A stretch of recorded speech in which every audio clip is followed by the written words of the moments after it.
Bonjour et bienvenue dans cette quatrième séance consacrée à la séquence 10 du programme d'histoire des classes de troisième intitulée, je vous le rappelle, la guerre froide.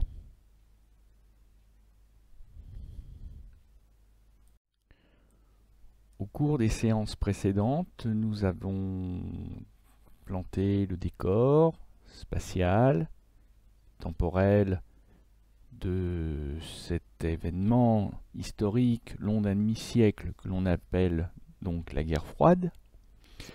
Puis nous avons étudié une couverture d'un comics book avec Captain America comme sujet d'étude afin de montrer la dimension culturelle de l'affrontement des superpuissances communistes et occidentales, ce combat du bien contre le mal, cette vision manichéenne d'un monde bipolaire coupé en deux. Aujourd'hui, nous allons passer à notre premier thème d'étude et nous allons voir comment on est passé de la Grande Alliance, de la Seconde Guerre mondiale, à la guerre froide.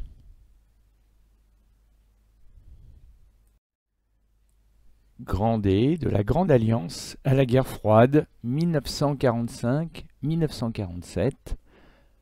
Comment est-on passé en quelques années d'une situation d'alliance entre États-Unis et Union soviétique à une situation de défiance? Et en plus, ça rime. Ah, je vous gâte au niveau de la problématique.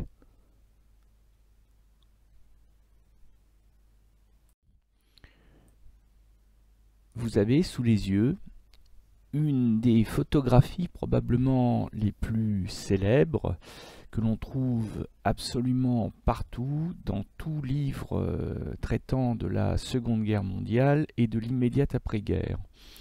Il s'agit d'une rencontre au sommet entre les trois grands dirigeants des trois grandes puissances qui combattent ensemble le fascisme, le nazisme et le militarisme japonais, c'est-à-dire l'Union soviétique de Staline, le Royaume-Uni de Churchill et les États-Unis de Roosevelt.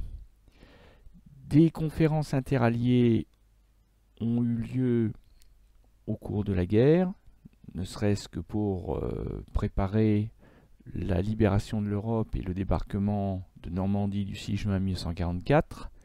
Mais celle qui nous intéresse se déroule en février 1945 sur la presqu'île de Crimée, au bord de la mer Noire, presqu'île de Crimée libérée par l'armée rouge quelques mois auparavant.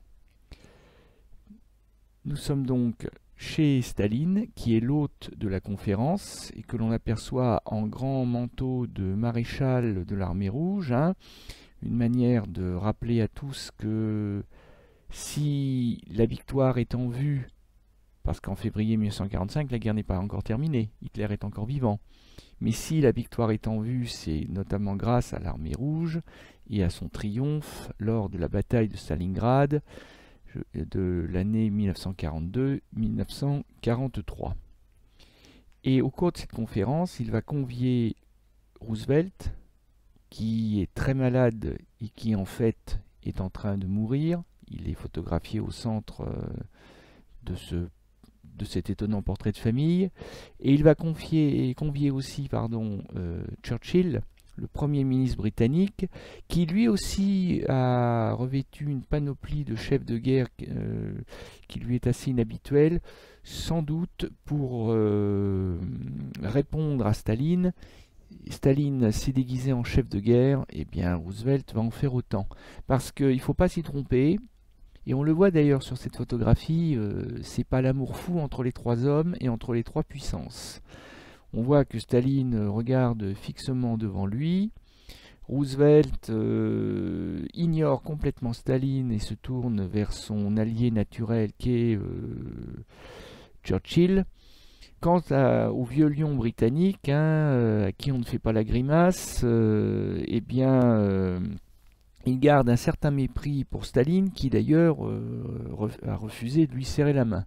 Donc il y a quand même une drôle d'ambiance, mais on est encore dans le cadre de ce que l'on appelle la Grande Alliance, bâtie à partir de la fin 1941, quand Américains, Soviétiques et Britanniques se sont retrouvés en guerre contre l'Axe et ses alliés.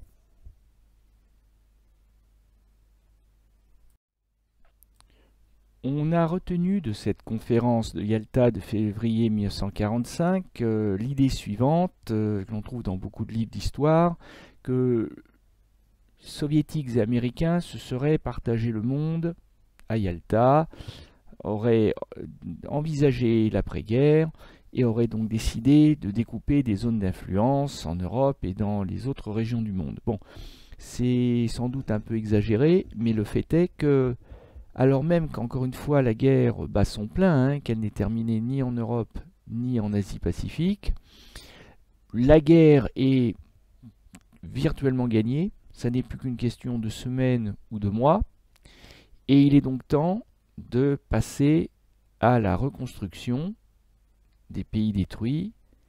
Il est donc temps de passer à ce qu'on peut appeler l'après-guerre et aux nouvelles relations que les superpuissances américaines et soviétiques devront avoir entre elles une fois que ce qui fait la raison d'être de la Grande Alliance aura disparu, c'est-à-dire la menace commune, celle du Troisième Reich.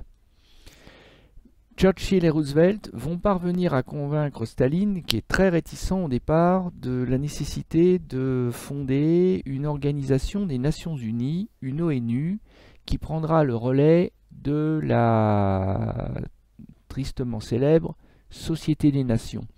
Cette Société des Nations qui avait essayé de déclarer la guerre à la guerre et d'empêcher toute nouvelle guerre. Bon, ben, ça n'avait pas fonctionné, c'est le moins que l'on puisse dire. Et du coup, Churchill et Roosevelt vont essayer de redonner naissance à une SDN bis, une Société des Nations bis, mais avec davantage de moyens. Il y a une obligation de résultat cette fois-ci. Staline va également s'engager. Il n'a pas l'intention de respecter la parole, mais ça, il ne va pas le dire à ses alliés. Il va s'engager à procéder dès que possible à des élections démocratiques dans les pays européens libérés par l'armée rouge. Il va de soi que les Américains et les Britanniques s'engagent à respecter aussi la démocratie dans les pays d'Europe de l'Ouest que leurs troupes ont libérés.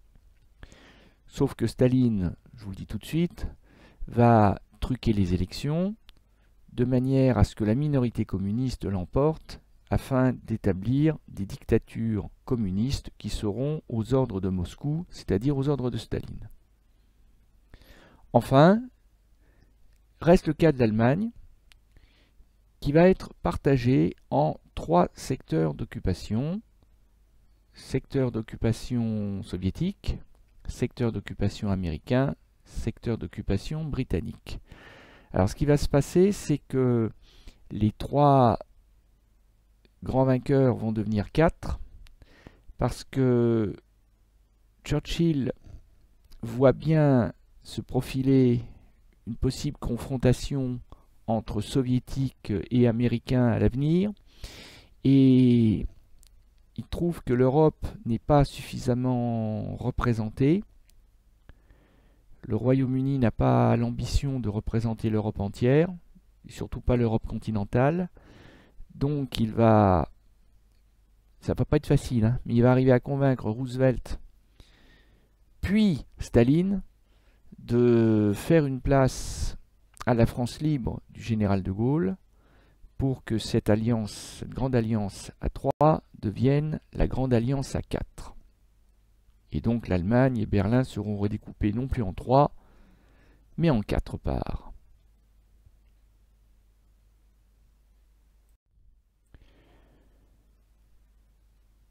J'ai dit que Staline s'était montré assez réticent à donner naissance à une organisation des Nations Unies, mais bon, il a voulu multiplier les gestes d'apaisement envers ses alliés, américains et britanniques, puis français, et Staline va donc tenir parole, et l'URSS va participer aux côtés de ses alliés à la rédaction de la charte dite de San Francisco, sur la côte ouest des États-Unis d'Amérique, en Californie. Et cette charte des Nations Unies est en fait l'acte de naissance de ce que nous en France on appelle l'ONU et que dans les autres pays on appelle les United Nations, c'est-à-dire les Nations Unies. Nous sommes le 26 juin 1945, donc quelques mois se sont écoulés. Hitler est mort, le Troisième Reich a capitulé depuis un peu plus d'un mois et demi. Par contre, la guerre se poursuit dans l'Asie-Pacifique, même si là encore il y a plus de suspense, mais la guerre n'est pas encore terminée, le Japon résiste, et les bombes atomiques américaines d'Hiroshima et Nagasaki n'ont pas encore éclaté, puisqu'elles exploseront, je vous le rappelle, en août. Et nous sommes à ce moment charnière, où Staline envisage très sérieusement d'envahir le Japon et finalement de voler la victoire américaine, mais donc en même temps, pour ne pas se fâcher avec son allié américain en particulier, eh bien lui et les 50 autres États vainqueurs de la Seconde Guerre mondiale, qui sont tous représentés par les feuilles de l'arbre de vie. L'arbuste qui deviendra grand, c'est un symbole de vie. Eh bien, Staline va accepter donc de signer au nom de l'Union soviétique le texte de la charte de San Francisco suivant. Nous, peuple des Nations Unies, résolus à préserver les générations futures du fléau de la guerre qui, 2 fois, en l'espace d'une vie humaine, a infligé à l'humanité d'indicibles souffrances. D'indicibles souffrances, c'est-à-dire des souffrances que l'on ne peut dire, que l'on ne peut exprimer, tellement elles sont violentes et peuvent paraître même incroyables. Bon, évidemment, c'est une allusion, il n'y a pas besoin d'être plus explicite à l'époque, c'est une allusion directe, évidente, aux 2 guerres mondiales qui ont d'abord ravagé le continent européen, mais aussi le reste de la planète. Les souffrances indicibles, eh bien, c'est le fait que, particulièrement avec la Deuxième Guerre mondiale, il n'y a plus de distinction entre le front et l'arrière, entre les militaires et les civils. C'est une allusion aussi aux 2 génocides, celui de la Première Guerre mondiale, le génocide du peuple arménien par les Turcs dans l'Empire ottoman, mais aussi bien sûr le génocide des Juifs en Europe occupée par les nazis, dont on commence seulement en fait véritablement à prendre conscience, parce que ce génocide est resté largement secret, clandestin pendant plusieurs années, et c'est seulement en ce moment que l'opinion publique se rend compte de l'étendue de l'horreur. À proclamer à nouveau notre foi dans les droits fondamentaux de l'homme, dans la dignité et la valeur de la personne humaine, dans l'égalité des droits des hommes et des femmes, ainsi que des nations grandes et petites. Eh bien oui, la Seconde Guerre mondiale a failli voir triompher la barbarie nazie, et la barbarie nazie, c'était la négation des droits de l'homme, évidemment, y compris du droit à la vie, qui est le droit le plus élémentaire, puisque les nazis ont tué des hommes, des femmes et des enfants sans raison légitime. L'égalité des droits des hommes et des femmes, vous savez bien que les nazis en particulier, aussi leurs alliés fascistes, avaient une vision très très inégalitaire des races, puisque eux, ils estimaient qu'il existait des races supérieures, des races inférieures, et puis les parasites à exterminer. Des nations grandes et petites, les droits des nations grandes et petites, rappelons-nous que la Belgique, par exemple, a connu 2 fois l'infortune de voir sa neutralité violée, et donc le pays envahi, occupé, au cours des 2 guerres mondiales, alors que ce pays n'avait rien demandé en particulier, et surtout pas participé aux guerres. À créer les conditions nécessaires au maintien de la justice et du respect des obligations nées des traités et autres sources du droit international. Les belligérants ont, surtout l'Axe, ont violé les lois élémentaires de la guerre, en maltraitant des populations civiles, ce qui est contraire au droit international, sans même parler de l'extermination des Juifs. Mais aussi tout simplement parce que, je vous le rappelle, il n'y a pas eu de déclaration de guerre. L'Axe a envahi la Pologne sans déclaration de guerre. L'Axe a envahi l'Union soviétique le 22 juin 1941 par surprise sans déclaration de guerre. Le Japon a attaqué Pearl Harbor le 7 décembre 1941 par traîtrise, par surprise, donc sans déclaration de guerre. Donc il est urgent de remettre un peu d'ordre au niveau du droit international. À favoriser le progrès social et instaurer de meilleures conditions de vie dans une liberté plus grande.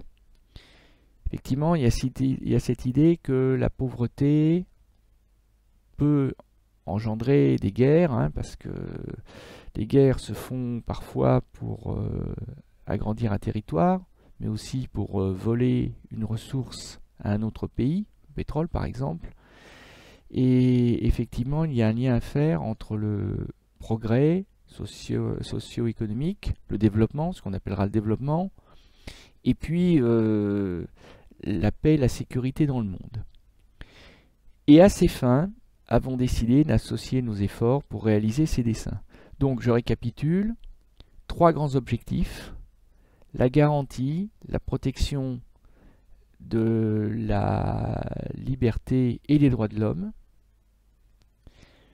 la paix par tous les moyens, y compris, et ça va être une nouveauté, par le recours à la force, c'est-à-dire qu'on a retenu les erreurs de la Société des Nations.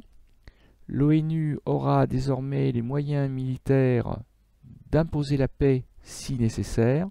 Et enfin, favoriser le progrès socio-économique, une vie digne pour tous. Voici les 3 grands objectifs de l'ONU, dont vous apercevez le drapeau sur la diapositive à droite, un diapo qui a parfois donné lieu à des contresens encore aujourd'hui.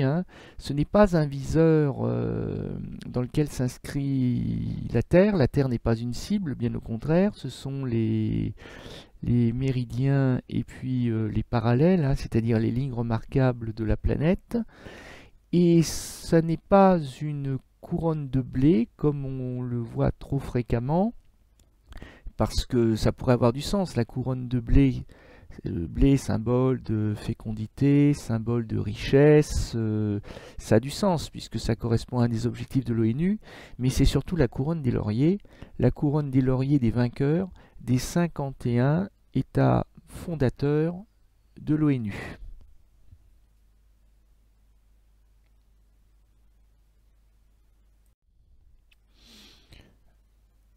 Avec la naissance de l'ONU, sur le sol américain, autorisé par Staline, on est loin encore d'une opposition entre soviétiques et américains. On est encore dans la Grande Alliance. Et d'ailleurs, la Grande Alliance va se poursuivre de manière spectaculaire à travers un procès hors norme qui lui aussi va rentrer dans l'histoire, le procès dit de Nuremberg. Ce procès intenté par les Alliés contre 24 des principaux responsables du Troisième Reich, c'est-à-dire ceux que les Alliés ont pu capturer et ont pu capturer vivants. Donc il n'est pas la peine de chercher dans le box des accusés Adolf Hitler qui s'est suicidé. ni même le Reichsführer Himmler, qui à la fin de la guerre était devenu le numéro 2 du parti nazi du Troisième Reich et qui lui aussi s'est suicidé. Par contre, le personnage, alors qui vous tourne le dos parce qu'il est tourné vers ses co-accusés, c'est le numéro 2 bis, c'est Hermann Göring, qui est le principal accusé. C'est le personnage le plus puissant du Troisième Reich qui a été capturé par les Alliés. Et après, vous avez des militaires ou des civils qui tous ont participé d'une manière ou d'une autre aux crimes perpétrés par le Troisième Reich pendant la Seconde Guerre mondiale. Donc ces responsables sont jugés du 20 novembre 1945 au 1er octobre 1946 et ils doivent, dans la ville de Nuremberg, alors pour une double raison. D'abord parce que c'était une manière de se moquer un peu des dirigeants du Troisième Reich et du Troisième Reich lui-même qui, avant-guerre, dans les années 30, tenait son congrès annuel du parti nazi à Nuremberg, cette ville du centre de l'Allemagne, donc avec beaucoup de festivités. Et donc les Alliés ont voulu juger les criminels de guerre à l'endroit même où ils avaient préparé leurs crimes. C'est par exemple à Nuremberg qu'ont été votées par le parti nazi les fameuses lois antisémites, celles qui excluaient les juifs de la vie civique, de la vie économique, de la vie sociale, et qui préparaient d'une certaine manière le génocide à venir. L'autre raison, c'est que Nuremberg n'était pas une cible militaire de premier plan, et du coup, cette ville a été assez largement préservée des bombardements aériens qui ont copieusement dévasté les grandes villes allemandes. Donc c'était à peu près la seule ville où on pouvait trouver des hôtels et des bâtiments publics en état, puisque ce procès de Nuremberg va drainer des milliers de personnes,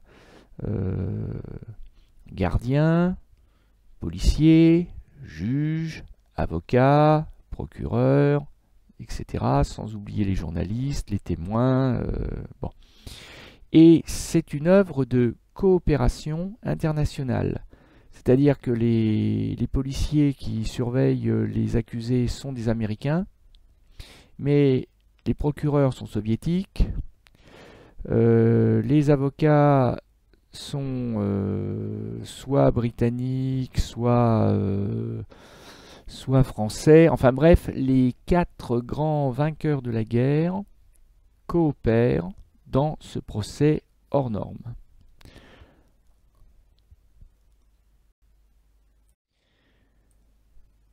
Il s'agit d'un procès hors norme parce que on a affaire à des criminels XXL, on a affaire à des crimes dont la monstruosité dépasse l'imagination.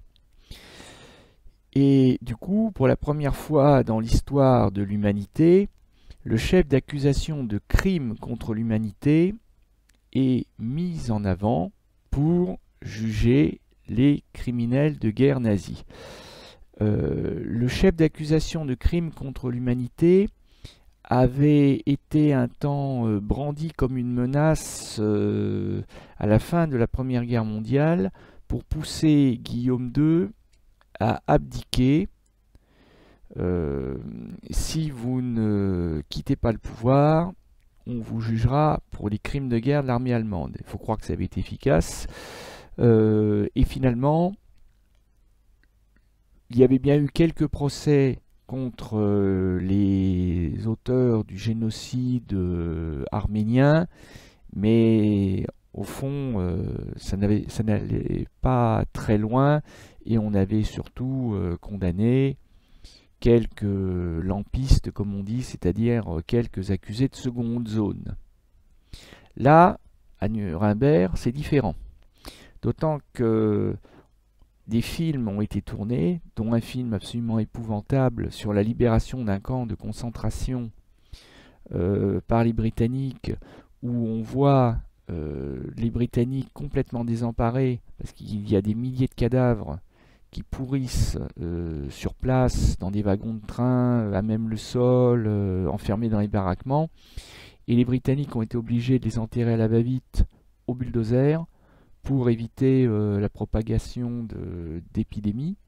Donc ces films ont servi de preuve, de même que les témoignages des rares survivants du génocide, à commencer par la française Marie-Claude Vaillant-Couturier, la communiste résistante déportée à Auschwitz-Birkenau, dans le même convoi d'ailleurs que Charlotte Delbo, qui est la sainte patronne de notre collège, hein, si je puis dire, et qui va donc témoigner à visage découvert, hein, qui va même stupéfier le public en allant se planter sous le regard des 24 accusés, hein, pour leur montrer qu'elle n'a pas peur d'eux et qu'ils n'ont pas réussi à la briser.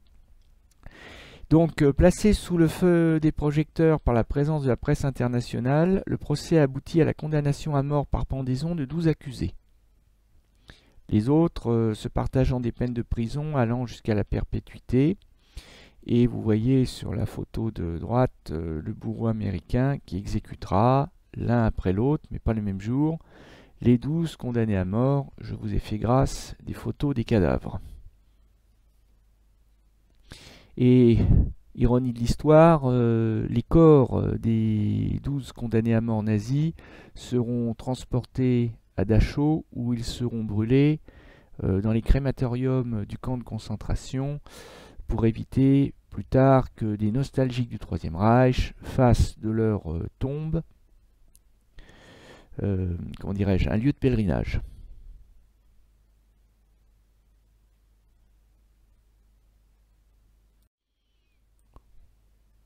On est donc encore avec cette décision de juger ensemble les criminels de guerre nazis dans le cadre de la Grande Alliance. Alors évidemment, il y a des tiraillements, parce que par exemple, Staline n'est pas très satisfait que 12 des condamnés aient échappé à la pendaison, parce qu'il espérait bien que les 24 auraient droit à la potence. Bon, il y a des tiraillements, mais rien au fond de très grave. Mais néanmoins, il est clair que la mésentente cordiale s'installe entre les grands vainqueurs au fur et à mesure que s'éloigne la Seconde Guerre mondiale et que disparaît la raison d'être de cette grande alliance, c'est-à-dire la menace japonaise ou nazie.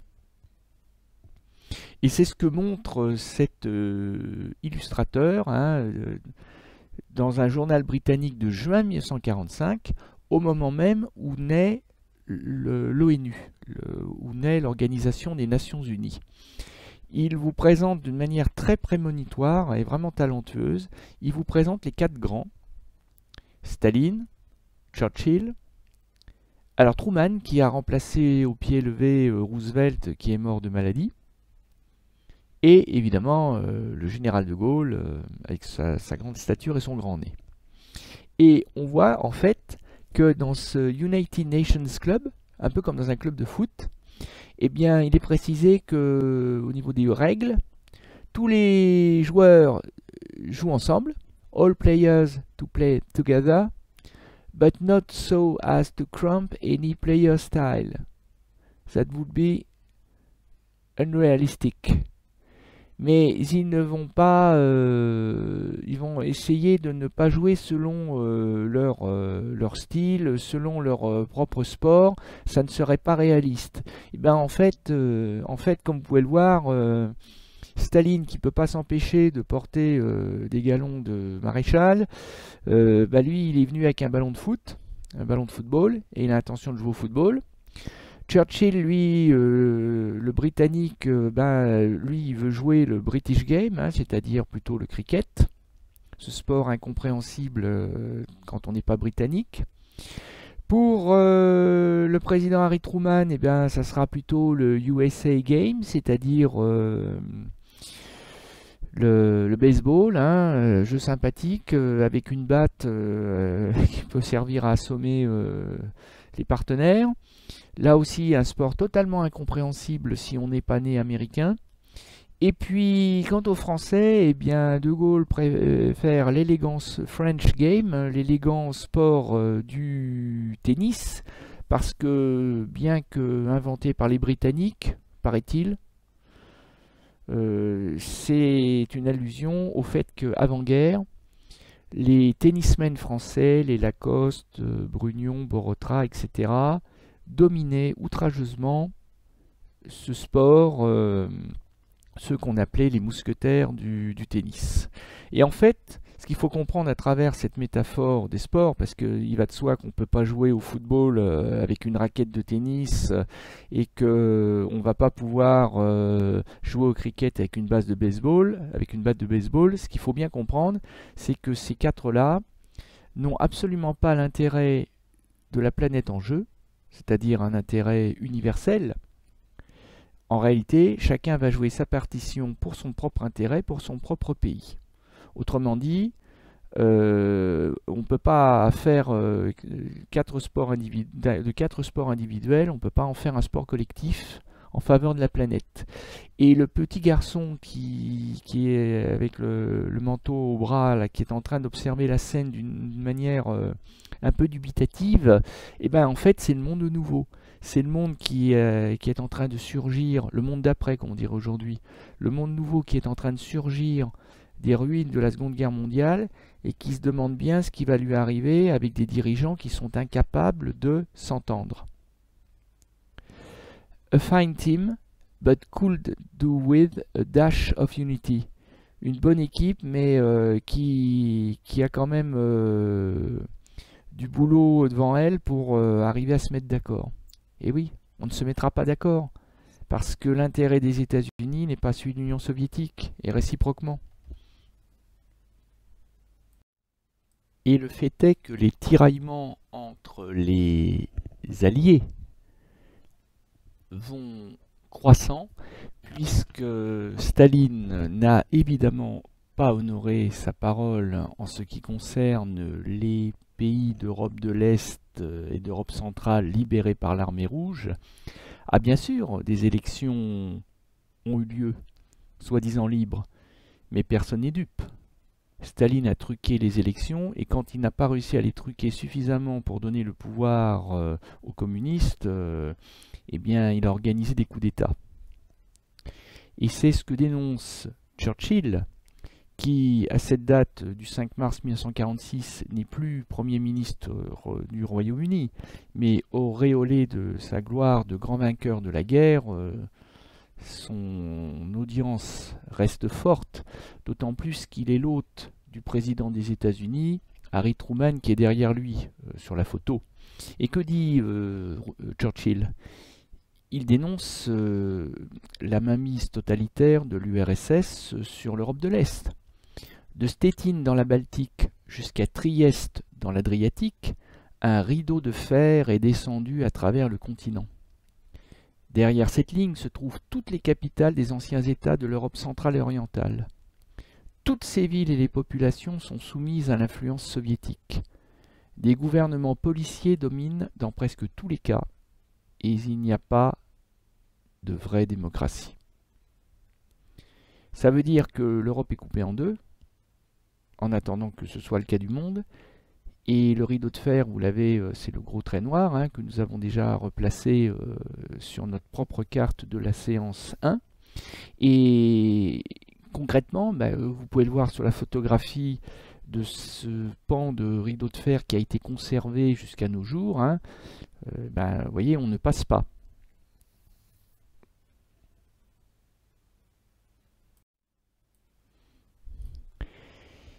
Et c'est finalement Harry Truman, le président des États-Unis, qui va finalement mettre, si je puis dire, les pieds dans le plat et qui va lancer une sorte de déclaration de guerre idéologique, politique, au communisme, Nous sommes le 12 mars 1947, le président des États-Unis s'adresse devant le Congrès américain, donc autrement dit devant les représentants du peuple des États-Unis, mais il ne faut pas s'y tromper. Truman s'adresse en réalité au monde entier, et Truman s'adresse aussi à Staline, qui va d'ailleurs recevoir le message 5 sur 5. Que dit Truman devant le Congrès américain ? Il lui dit ceci.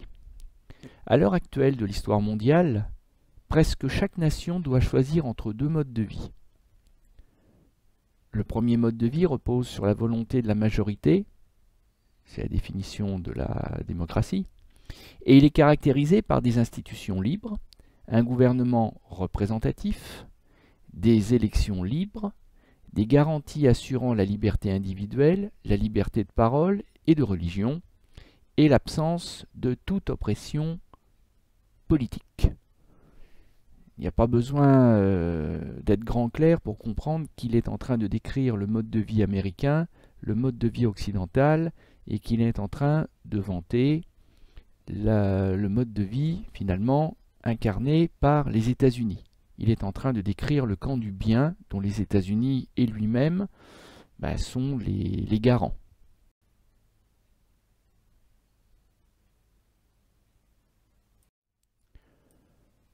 L'autre mode de vie repose sur la volonté d'une minorité imposée par la force à la majorité. C'est la définition même de la dictature, cela. Il s'appuie sur la terreur et l'oppression, une presse et une radio contrôlées, sur des élections truquées et la suppression des libertés individuelles. Truman ne nomme personne.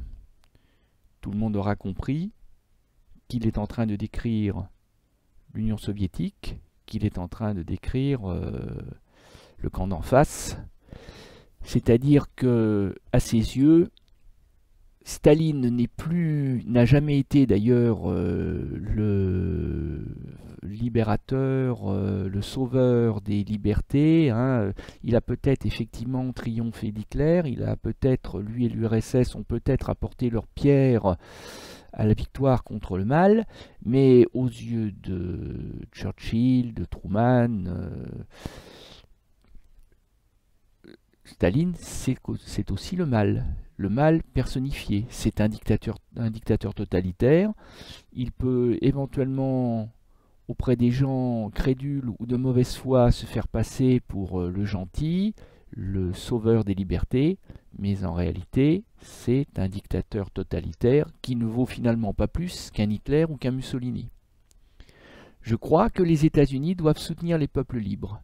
Notre aide doit consister essentiellement en un soutien financier.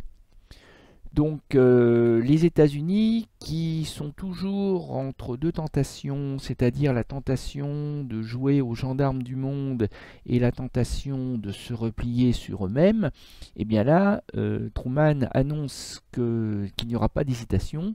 Les États-Unis se sentent investis du devoir moral d'aider le camp de la liberté à triompher du camp de la dictature totalitaire. Les États-Unis vont prendre la tête d'une croisade de la liberté contre le totalitarisme stalinien. Mais en même temps, Truman, qui est en position de force, puisqu'il possède la bombe atomique, et d'ailleurs les Japonais peuvent en témoigner, ne tient pas pour autant à lancer des hostilités armée, c'est-à-dire qu'en clair, il n'a pas l'intention de lancer les États-Unis dans une troisième guerre mondiale après les avoir tout juste sortis de la deuxième. Donc il laisse entendre que oui, les États-Unis vont prendre la tête de la croisade des libertés, mais que cette croisade sera essentiellement financière.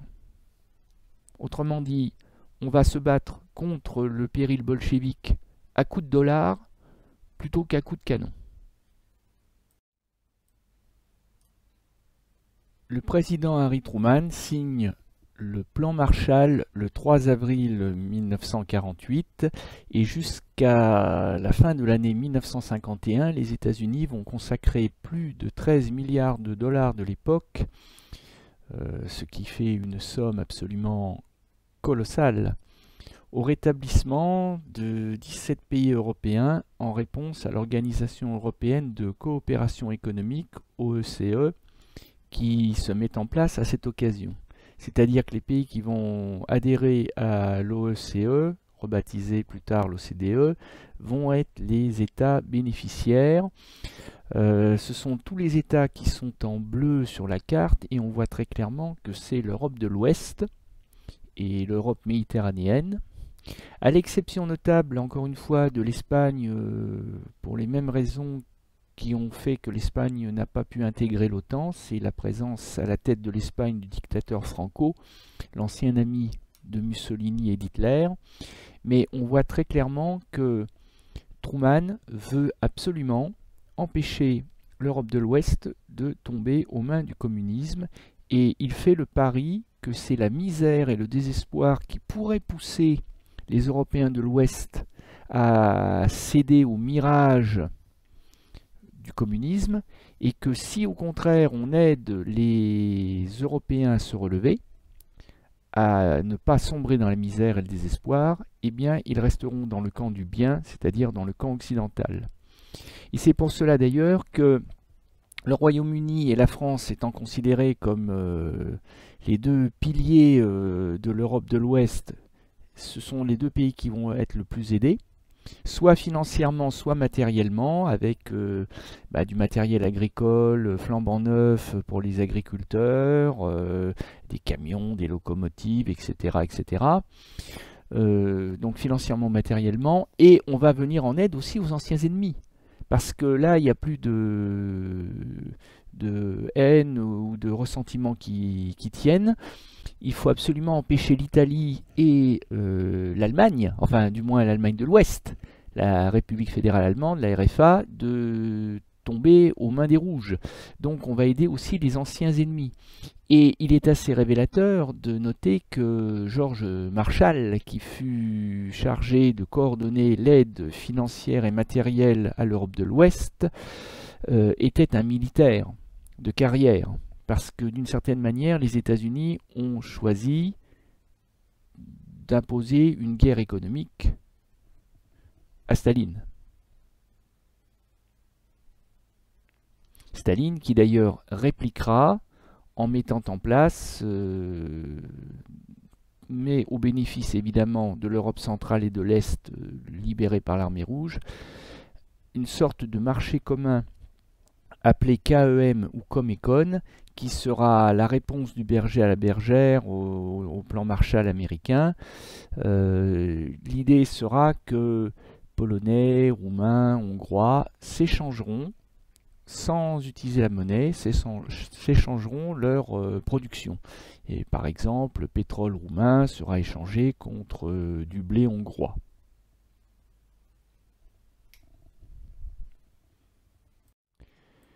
Je vous disais tout à l'heure que Staline avait reçu 5 sur 5 la doctrine Truman, c'est-à-dire cette déclaration de guerre au fond idéologique des États-Unis de mars 1947.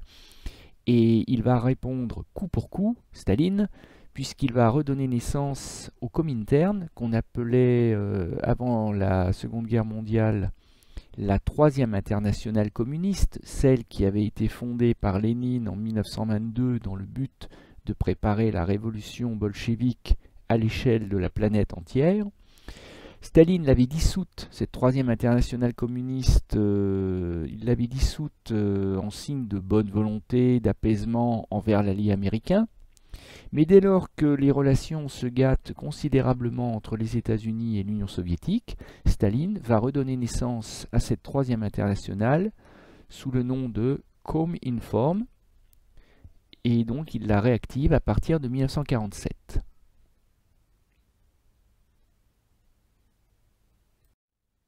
Et quand je disais à l'instant que Staline allait rendre coup pour coup, il va le faire par la bouche et par l'intermédiaire d'Andreï Jdanov, on peut aussi prononcer Idanov, qui est membre du comité central et du bureau politique du Parti communiste de l'Union soviétique. Donc on peut considérer que c'est le bras droit de Staline, le porte-parole de Staline.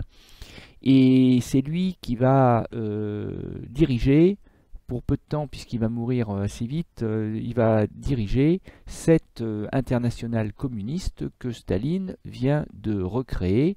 Nous sommes en octobre 1947 et Zhdanov va répondre coup pour coup à la doctrine Truman en reprenant les arguments de Truman, mais en les retournant comme on retournerait un gant, littéralement, c'est-à-dire que il va reprendre chaque terme de Truman, mais en inversant la conclusion. Plus nous nous éloignons de la fin de la guerre, et plus nettement apparaissent les deux directions principales de la politique internationale de l'après-guerre, correspondant à la disposition en deux camps principaux. Bah oui, lui aussi constate effectivement que le monde est coupé en deux, que le monde est devenu bipolaire. Comme Truman.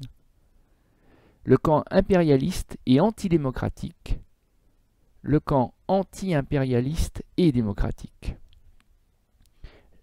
Alors, si le terme impérialiste vous gêne, eh bien, considérez qu'impérialiste, ça vient d'empire, empire colonial. Donc, autrement dit, il y a le camp qui veut coloniser, dominer les autres pays, et puis le camp qui respecte la liberté des autres. Donc, le camp du bien et le camp du mal. Effectivement, comme Truman, d'accord, il y a un camp du bien et un camp du mal. Mais la différence, c'est que les États-Unis sont la principale force dirigeante du camp impérialiste. L'Angleterre et la France sont unis aux États-Unis.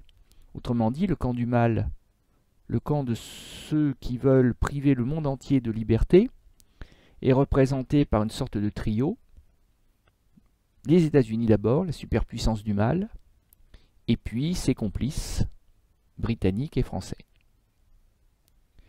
Et ce camp impérialiste est soutenu par les pays possesseurs de colonies tels que la Belgique et la Hollande, ainsi que par des pays dépendants politiquement et économiquement des États-Unis tels l'Amérique du Sud. Et donc il est en train de décrire le bloc occidental à la remorque de la superpuissance du mal que représentent les États-Unis.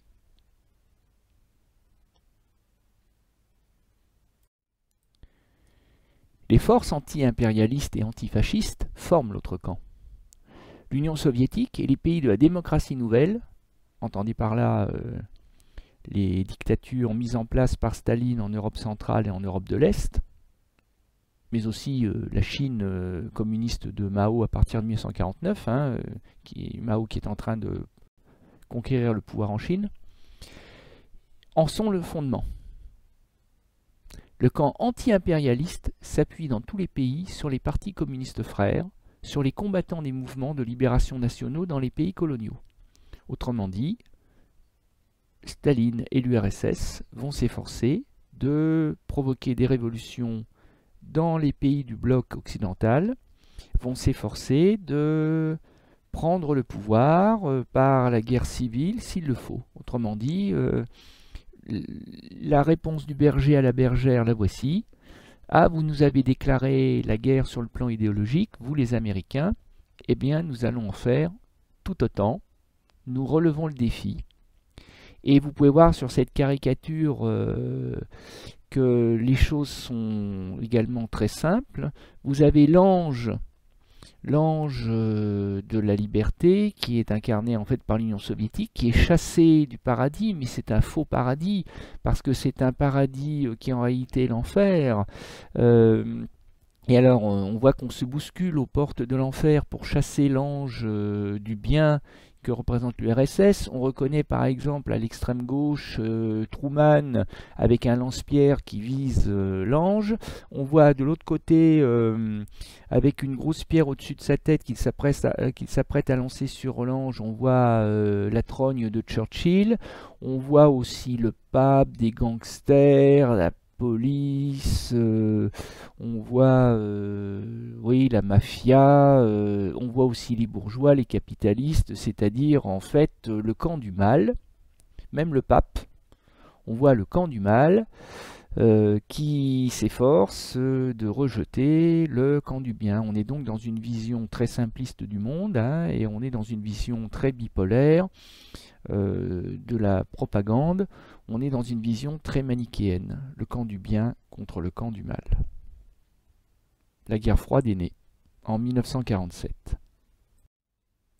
Et la preuve qu'on a définitivement basculé de la Grande Alliance à la guerre froide, eh bien, on l'a à l'été 1950, quand la Corée du Nord, qui est communiste, qui est soutenu et protégé par son voisin chinois devenu communiste en 1949, mais aussi par l'Union soviétique qui possède également des frontières communes avec la Corée du Nord, et bien cette Corée du Nord décide de franchir le 38e parallèle nord qui servait de frontière entre la Corée du Nord et la Corée du Sud, et la Corée du Nord envahit brutalement, sans déclaration de guerre, la Corée du Sud. Et envahit la quasi-totalité de la Corée du Sud, puisque en quelques semaines, eh bien, toute la Corée du Sud est envahie, à l'exception de la région de Pusan, jusqu'à ce que le Conseil de sécurité des Nations Unies, de l'ONU, se réunisse. Et là, il va se dérouler un fait historique.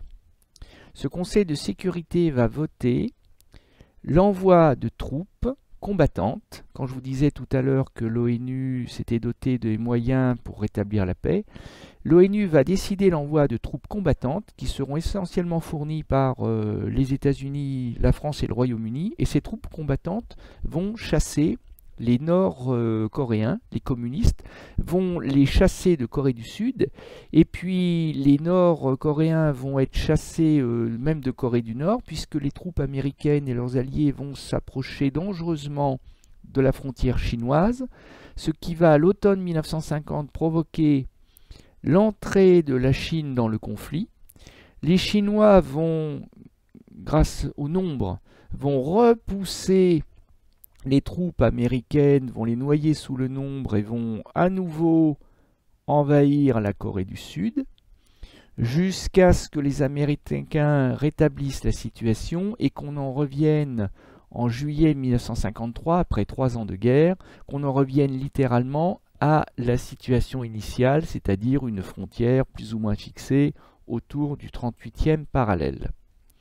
Et si l'ONU a pu décider l'envoi de troupes combattantes contre le communisme, c'est parce que l'Union soviétique a commis une erreur stratégique majeure ce jour-là, le jour du vote, le 25 juin 1950, c'est que l'ambassadeur de l'URSS qui aurait dû siéger au Conseil de sécurité et qui aurait dû mettre son veto, puisqu'il en avait la possibilité sur ce vote, eh bien l'ambassadeur de l'Union soviétique ce jour-là n'était pas là, volontairement.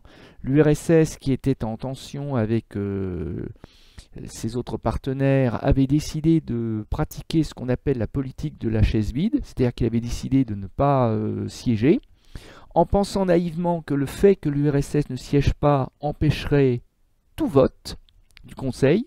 Or, c'est le contraire qui s'est passé. Au contraire, les Américains et leurs alliés se sont dépêchés de voter l'envoi des troupes combattantes, ce qui fait que c'est la seule fois dans l'histoire de la guerre froide des Nations Unies que l'ONU envoie des troupes combattantes contre finalement les intérêts d'un des deux blocs. Par la suite, l'Union soviétique retiendra la leçon de ce camouflet, de cette humiliation. L'URSS ne pratiquera plus jamais la politique de la chaise vide et bien entendu mettra son veto dès lors qu'il s'agira d'envoyer des troupes combattre le communisme.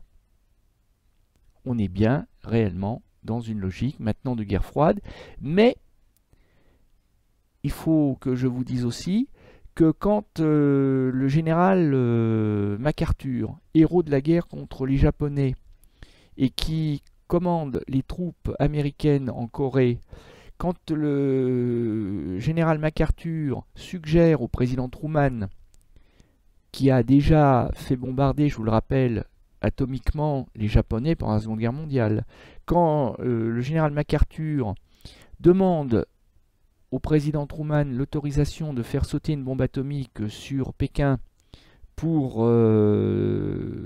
convaincre les Chinois de cesser de soutenir les Nord-Coréens, eh bien le président Truman va décider de mettre son héros de général à la retraite. Il va le relever de son commandement parce que se combattre par armée interposée, les Sud-Coréens, les Nord-Coréens qui s'entretuent, ok. Les Américains qui viennent tuer des Chinois ou des Nord-Coréens, d'accord. Mais pas question que des combattants américains en viennent à se battre directement contre des combattants de l'armée rouge. Ça a pu arriver épisodiquement en Corée parce que vous avez des pilotes de l'US Air Force qui ont pu parfois affronter des pilotes soviétiques, officiellement volontaires pour se battre aux côtés de la Corée du Nord. Mais le but, c'est d'éviter tout conflit militaire direct entre l'armée rouge et les États-Unis, parce que Truman et ses successeurs savent qu'en cas de conflit direct entre les États-Unis et l'URSS, on en viendrait probablement à une troisième guerre mondiale, qui serait une guerre mondiale nucléaire. Et comme l'URSS possède à partir de 1949 l'arme atomique, eh bien on en revient à ce que je vous disais lors d'une séance précédente, cette troisième guerre mondiale signifierait la fin de l'humanité. Donc, des combats indirects et limités dans l'espace et dans l'armement, oui, mais pas de troisième guerre mondiale. C'est pour ça qu'on l'appelle la guerre froide. La guerre froide, c'est pas une troisième guerre mondiale, justement.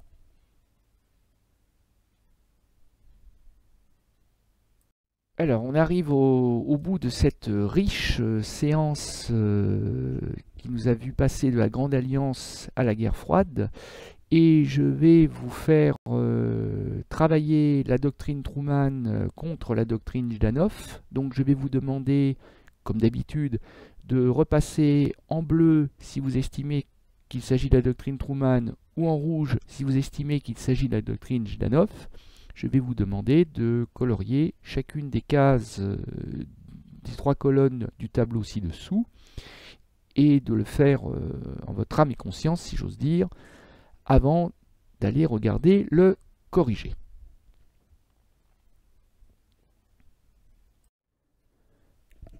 Commençons par la doctrine Truman, c'est donc la déclaration de guerre idéologique initiale, le cow-boy américain dégaine le premier. Cette doctrine a été prononcée en mars 1947, elle reflète le point de vue officiel des États-Unis, elle annonce une aide financière, celle du plan Marshall, à l'Europe de l'Ouest, elle représente l'URSS comme une menace pour l'Europe de l'Ouest, et puis d'ailleurs pendant qu'on y est pour le monde entier, elle présente l'URSS comme un régime totalitaire, policier, les États-Unis sont au contraire présentés comme le rempart du monde libre, et cette doctrine semble vouloir exclure autant que possible bien sûr, un affrontement militaire direct avec le péril rouge.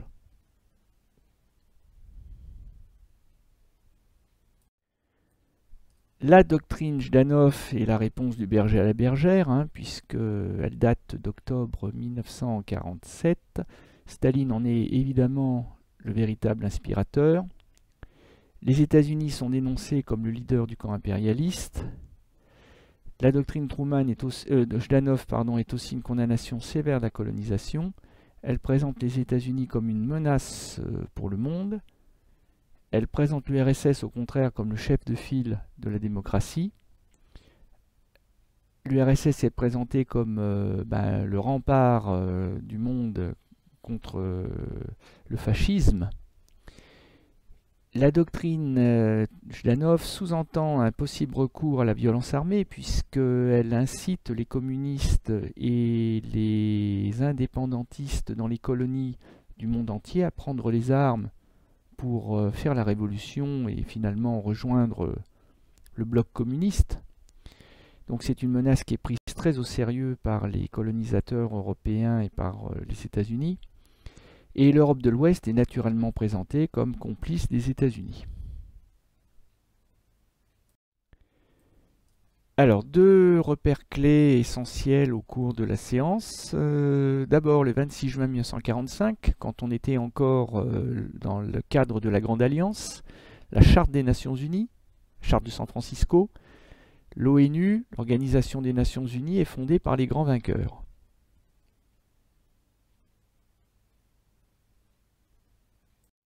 Ensuite, mars puis octobre 1947, c'est-à-dire les doctrines Truman puis Jdanov, qui marquent les débuts officiels de la guerre froide.